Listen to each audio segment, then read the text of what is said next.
ವೀಕ್ಷಕರೇ, ಏಂಜಲ್ ಚಾನಲ್ಗೆ ನಿಮಗೆಲ್ಲ ಸುಸ್ವಾಗತ. ಸ್ನೇಹಿತರೆ, ನೀವು ಎಗ್ಗಲ್ಲಿ ತುಂಬಾ ವೆರೈಟೀಸ್ ಆಫ್ ಡಿಶನ್ನು ತಿಂದಿರ್ತೀರ.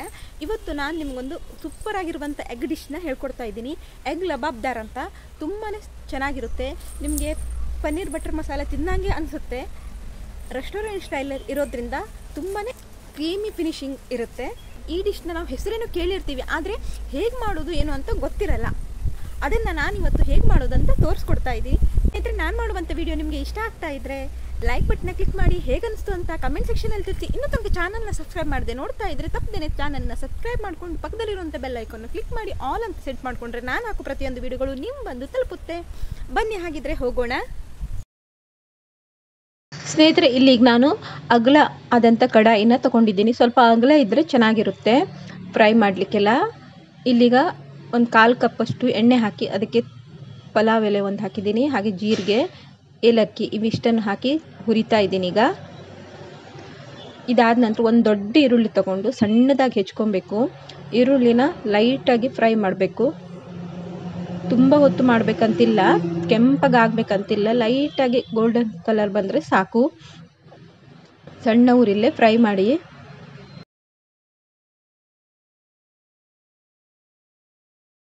ಒಂದು ಮಿಕ್ಸ್ಚರ್ ರೆಡಿ ಮಾಡಬೇಕು. ಅದನ್ನು ಪೇಸ್ಟ್ ಮಾಡಲಿಕ್ಕೆ ಇಲ್ಲಿಗ 2 ಟೊಮೆಟೊ ಬೇಕಾಗುತ್ತೆ, ಹಾಗೆ ಗೋಡಂಬಿನ 10ರಿಂದ 12 ತೊಗೊಂಡಿದ್ದೀನಿ.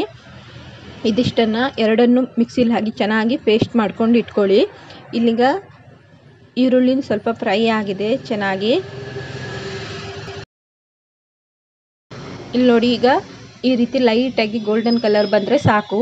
ಈ ರೀತಿ ಬಂದ ನಂತರ ಸಣ್ಣ ಉರಿಲ್ಲೇ ಮಾಡಿ ನೀವು ಆದಷ್ಟು ಶುಂಠಿ ಬೆಳ್ಳುಳ್ಳಿ ಪೇಸ್ಟ್ನ 1 ಚಮಚ ಹಾಕಿ ಅದನ್ನು ಚೆನ್ನಾಗಿ ಮಿಕ್ಸ್ ಮಾಡಿ ಕಲಸಿ. ಶುಂಠಿ ಬೆಳ್ಳುಳ್ಳಿ ಪೇಸ್ಟ್ ಹಾಕಿದ ನಂತರ ಸ್ವಲ್ಪ ತಳ ಹತ್ಕೊಳ್ಳುತ್ತೆ, ಅದಕ್ಕೆ ಸ್ವಲ್ಪ ನೀರು ಹಾಕ್ತಾ ಇದ್ದೀನಿ. ಅರಿಶಿನ ಒಂದು 1/4 ಚಮಚ, ಚಿಲ್ಲಿ ಪೌಡರು, ನಿಮಗೆ ಚಿಲ್ಲಿ ಪೌಡ್ರೆಲ್ಲ ನಿಮಗೆ ಎಷ್ಟು ಖಾರ ಬೇಕು ಅಷ್ಟು ಹಾಕ್ಕೊಳ್ಳಿ. ಹಾಗೆ ಜೀರಾ ಪೌಡರು, ಧನಿಯಾ ಪೌಡರು, ಕಾಶ್ಮೀರಿ ಲಾಲ್ ಮಿರ್ಚಿ ಪೌಡ್ರು ಇವಿಷ್ಟನ್ನು ಹಾಕಿ ಮತ್ತು ಪುನಃ ಚೆನ್ನಾಗಿ ಫ್ರೈ ಮಾಡಿ. ಫ್ರೈ ಮಾಡಬೇಕಾದ್ರೂ ಅಷ್ಟೇ ತಳ ಹಿಡ್ಕೊಳ್ಳುತ್ತೆ, ನೋಡಿಕೊಂಡು ಫ್ರೈ ಮಾಡ್ತಾ ಕೈ ಆಡಿಸ್ತಾ ಇರಬೇಕು. ಇವಿಷ್ಟು ಚೆನ್ನಾಗಿ ಹಸಿ ವಾಸನೆ ಹೋದ ನಂತರ ಮಾಡಿಕೊಂಡಿರುವಂಥ ಟೊಮೆಟೊ ಪೇಸ್ಟನ್ನು ಹಾಕಬೇಕು.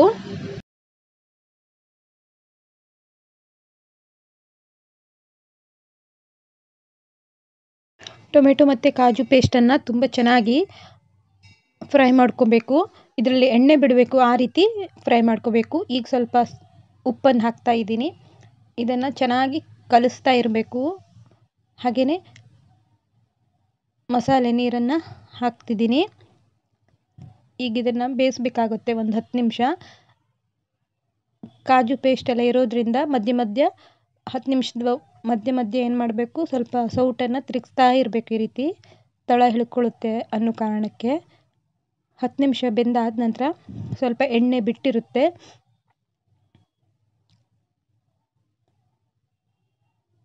ನೋಡಿ, ಈಗ ಎಣ್ಣೆ ಎಲ್ಲ ಬಿಟ್ಟಿದೆ. ಈಗ ಇದಕ್ಕೆ ಉಳಿದಂಥ ಮಸಾಲೆನ ಹಾಕುವಂಥದ್ದಾಗಿರುತ್ತೆ. ಈಗ ಗ್ರೇವಿ ಮಾಡಲಿಕ್ಕೆ ಎಷ್ಟು ನೀರು ಬೇಕಾಗುತ್ತಲ್ಲ ನಿಮಗೆ ಅಷ್ಟು ನೀರು ಹಾಕ್ಕೊಳ್ಳಿ. ಅದೇ ತುಂಬ ನೀರು ಜಾಸ್ತಿ ಹಾಕ್ಕೊಂಬೇಡಿ, ಮೀಡಿಯಮ್ ಕನ್ಸಿಸ್ಟೆನ್ಸಿಯಲ್ಲಿ ಇದು ಲಬಾಬ್ದಾರ್ ಇರುವಂಥದ್ದು.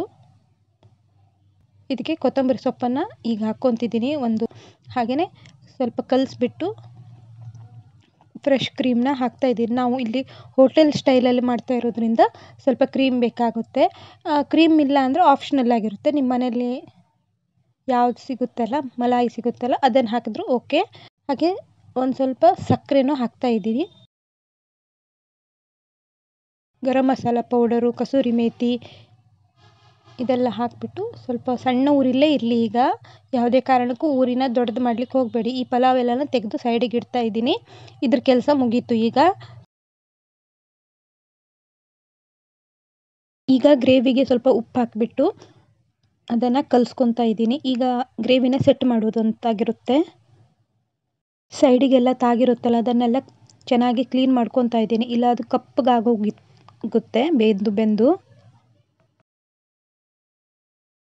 ಈಗ ಇದಕ್ಕೆ ಮೊಟ್ಟೆ ಹಾಕ್ತಾಯಿದ್ದೀನಿ. ಮೊಟ್ಟೆಯನ್ನು ಕೊನೆಯದಾಗಿ ಹಾಕುವಂಥದ್ದು.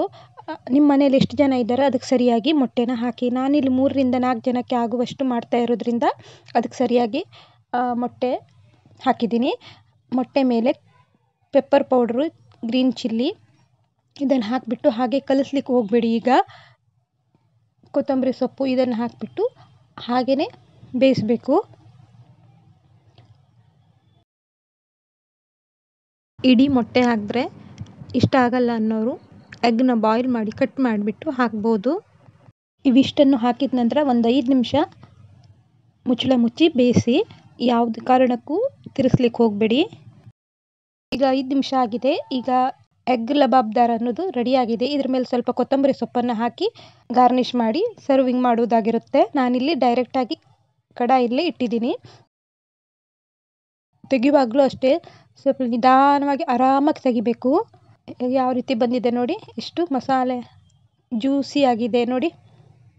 ಇದು ಅನ್ನಕ್ಕೆ, ಚಪಾತಿಗೆ, ರೊಟ್ಟಿಗೆ ತುಂಬಾ ಚೆನ್ನಾಗಿರುತ್ತೆ. ನೀವು ಹೋಟೆಲ್ನಲ್ಲಿ ಮಾಡಿದ ಥರನೇ ಮನೆಯಲ್ಲೂ ಟೇಸ್ಟನ್ನು ಮಾಡ್ಬೋದು. ವಿಡಿಯೋ ಇಷ್ಟ ಆಗಿದ್ರೆ ಲೈಕ್ ಬಟನ್ನ ಕ್ಲಿಕ್ ಮಾಡಿ. ರೆಸಿಪಿ ಹೇಗೆ ಅನಿಸ್ತು ಅಂತ ಕಮೆಂಟ್ ಸೆಕ್ಷನ್ ಅಂತ ತಿಳಿಸಿ. ಲಬಾಬ್ದಾರ್ ಡಿಶನ್ನು ತುಂಬಾ ಸಖತ್ತಾಗಿತ್ತು ಅಂತ ಅನ್ಕೋತೀನಿ. ನಿಮಗೂ ಕೂಡ ಇಷ್ಟ ಆಗಿರುತ್ತೆ. ಹಾಗೆ ಇಷ್ಟ ಆಗಿದ್ದರೆ ನೀವು ನಿಮ್ಮ ಮನೇಲಿ ತಪ್ಪದೇನೆ ಮಾಡಿಕೊಂಡು ಹೇಗನ್ನಿಸ್ತು ಅಂತ ನನಗೂ ಕಮೆಂಟ್ ಸೆಕ್ಷನಲ್ಲಿ ತಿಳಿಸಿ. ಹಾಗಿದ್ರೆ ಇವತ್ತಿನ ವಿಡಿಯೋನ ನಾನು ಇಲ್ಲಿಗೆ ಮುಗಿಸ್ತಾ ಇದ್ದೀನಿ. ಇನ್ನೊಂದು ಡಿಶ್ ಒಂದಿಗೆ ನಿಮ್ಮೊಂದಿಗೆ ಭೇಟಿ ಆಗ್ತೀನಿ. ಬಾಯ್.